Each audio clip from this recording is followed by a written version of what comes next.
Yo tout le monde, c'est Chamallow. On se retrouve pour un tuto sur Vayne, un AD carry très intéressant à jouer.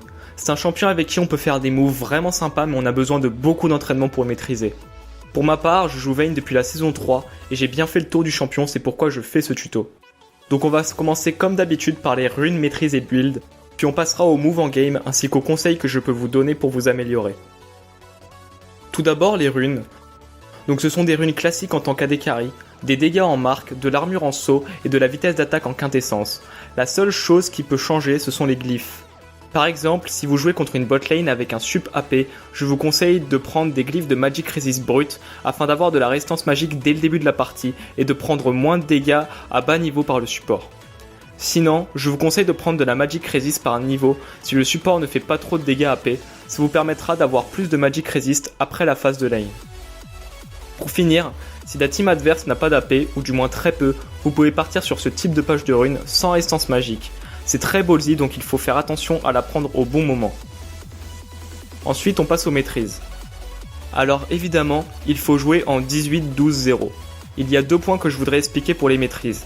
Le premier, c'est que je prends sauvagerie pour avoir des dégâts sur les creeps en early, parce que vous allez voir que l'early game pour farm avec Vayne est très compliqué.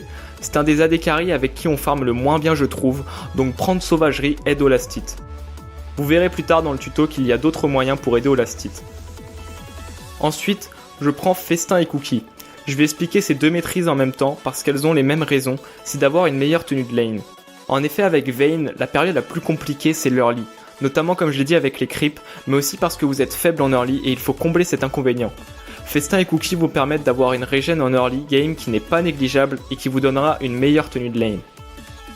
Ensuite, on passe au build. Alors je tiens d'abord à préciser que c'est un exemple de build, tout le monde ne va pas être d'accord avec ce build, mais pour ma part je trouve qu'il est complet et qu'il correspond à mon style de jeu. Donc tout d'abord, je pars sur une lame de Yumu. La Yumu est très à la mode en ce moment, on la retrouve sur beaucoup d'AD carry comme Lucian, Draven ou Jhin. Elle donne un gros bonus de dégâts, de la pénétration d'armure et son actif permet de prendre l'avantage dans les fights dès le mid-game. Si vous préférez jouer passif, vous pouvez faire la lame du roi déchu sans problème. J'ai choisi de faire la lame du Yumu car elle correspond à mon style de jeu. Je préfère jouer agressif et y aller all-in. Mais pour des parties qui commencent mal, que vous savez que vous allez subir en bot lane, vous pouvez prendre la lame du roi déchu parce qu'elle va vous offrir de la regen et vous permet donc d'avoir une meilleure tenue de lane. Ensuite, je prends danseur fantôme.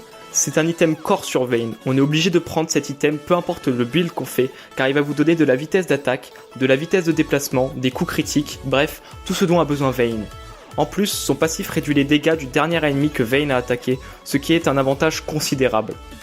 Après, je prends une lame d'infini pour avoir un combo d'items puisqu'on va arriver à 50% de chance de coup critique, soit un coup sur deux, et la lame d'infini va augmenter vos dégâts critiques. Vous allez avoir ces trois items assez tard dans la partie car ils coûtent cher, mais une fois que vous les aurez, vous ferez de gros dégâts. Après, le build peut changer en fonction des situations. Si la team en face a un gros burst AP, je vais prendre une gueule de Malmortus pour le bouclier AP, la pénétration d'armure et évidemment les dégâts. Sinon, je prends une soif de sang, car en prenant la lame du Yumu en first item, on manque cruellement de vol de vie. S'il y a beaucoup de CC en face, vous pouvez prendre un cimetière mercuriel qui vous aidera à vous échapper. Puis, pour le dernier item, j'ai l'habitude de prendre un couperet noir, tout simplement puisqu'il donne des points de vie, des dégâts, mais aussi parce qu'il donne de la pénétration d'armure et de la vitesse de déplacement par auto-attaque avec le passif du phage. En prenant cet item, vous aurez de la pénétration d'armure avec le couperet, la Yumu, la gueule de Malmortus, ce qui vous permet de remplacer le dernier souffle. Après, comme je l'ai dit, libre à vous de faire votre build.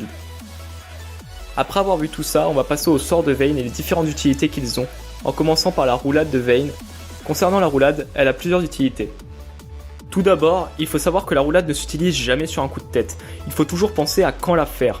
La roulade c'est votre moyen d'esquive, vous devez l'utiliser pour esquiver les skill shots. Comme on peut le voir ici, je garde ma roulade pour esquiver le grab du Thresh.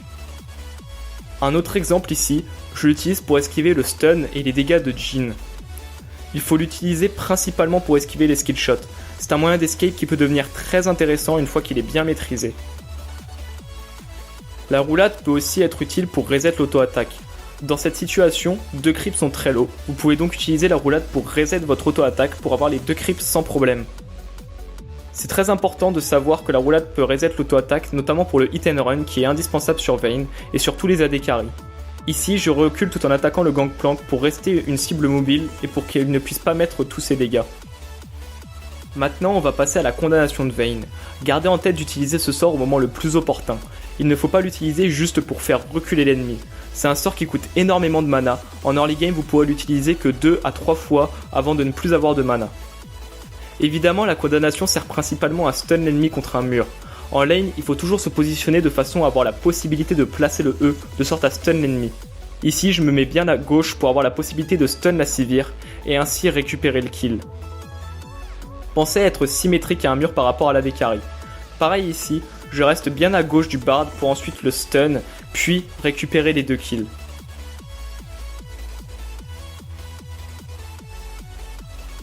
Un autre conseil, essayez de faire une auto-attaque avant votre condamnation parce que la condamnation va reset votre auto-attaque. Ici, vous pouvez voir que je fais une auto-attaque avant de faire mon E sur la Ahri pour maximiser mes dégâts. Pareil ici, contre la Sejuani, je fais bien une auto-attaque avant de la stun. Votre E peut aussi servir à faire proc votre 3ème carreau, qui est le passif de Vayne. C'est un moyen de burst considérable en lane.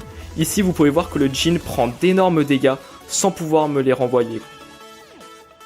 Pareil ici, contre un autre Jhin, le combo auto-attaque, roulade plus condamnation fait d'énormes dégâts.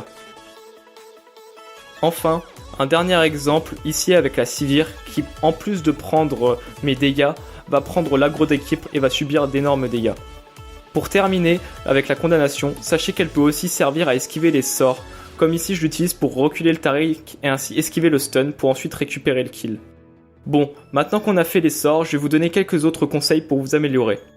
Tout d'abord, pour avoir un meilleur farming avec Vayne, je vous conseille d'utiliser la touche Q de votre clavier qui va vous montrer la portée de votre auto-attaque, un peu comme un sort, et va vous permettre de cibler les creeps pour l'élastite. C'est vraiment très utile sur Vayne et sur tous les champions. Moi personnellement, je l'utilise tout le temps pour farm. Ça permet de combler un peu l'inconvénient principal de Vayne qui est le farming. Alors au début, vous allez avoir du mal, mais il faut prendre le réflexe et vous allez vite vous y faire et trouver ça plus simple pour farm. Un autre conseil, lorsque vous attaquez un monstre de la jungle ou un monstre épique, vous pouvez vous coller à un mur à proximité et faire une roulade sur ce mur pour reset instantanément votre auto-attaque. C'est très pratique pour clean plus rapidement. Je vous conseille aussi de jouer passif en lane et d'attendre d'avoir votre premier item pour commencer à agresser l'ennemi. Dès que vous avez votre premier item, n'hésitez pas à prendre le 1v1 parce que vous aurez l'avantage. L'actif de la Yumu ou de la lame du roi déchu vont faire la différence en 1v1 à ce niveau de la partie.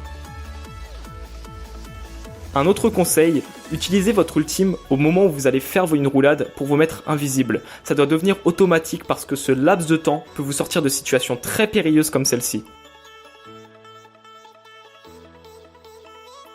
Voilà, je pense que tout est dit sur Vayne. J'espère que ce tuto vous aura bien aidé. Vous pouvez me retrouver sur cette compile de plays sur Vayne. Sur ce, je vous dis bonne chance dans la faille de l'invocateur et à la prochaine pour un nouveau tuto.